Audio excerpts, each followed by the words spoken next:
টেক্সাসে আকস্মিকভাবে ভয়াবহ বন্যা দেখা দিয়েছে। আল জাজিরার তথ্য অনুযায়ী এই দুর্যোগে অন্তত ২৪ জন প্রাণ হারিয়েছেন।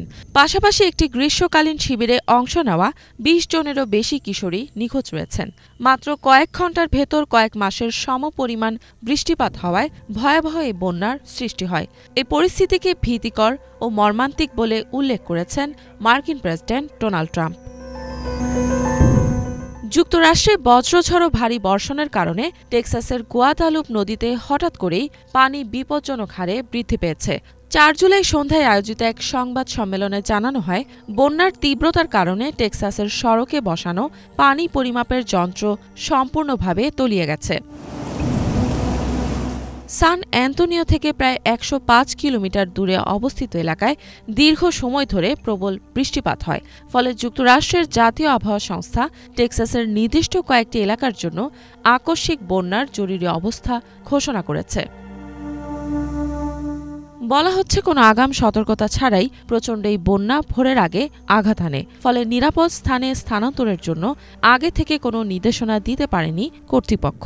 উদ্ধার কাজ চলাকালীন বেশ কয়েকটি মৃতদেহ পাওয়া গেছে।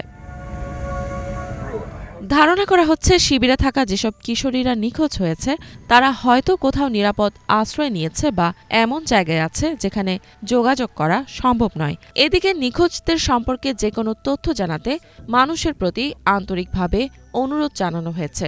বিভিন্ন উদ্ধারকারী দল অভিযান পরিচালনা করেছে এবং জরুরি সেবা কর্মীরা এখনও তাদের সন্ধানে কাজ করে যাচ্ছে।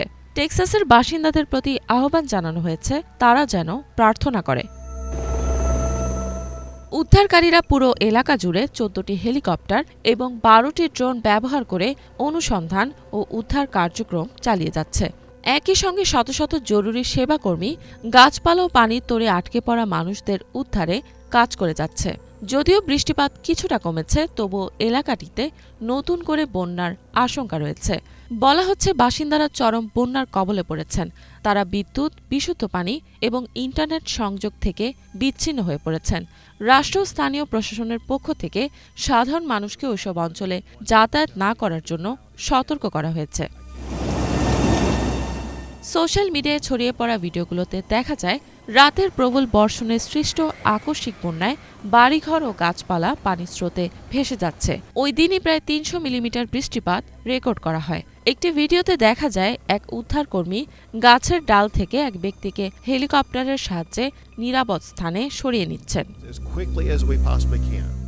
রাষ্ট্রীয় জননিরাপত্তা বিভাগের পরিচালক এই ঘটনাকে গণদুর্যোগ হিসেবে উল্লেখ করেছেন। তিনি জানান, যদিও এখন বৃষ্টি থেমে গেছে, তবে আরও একটি ভারী বর্ষণের আশঙ্কা রয়েছে।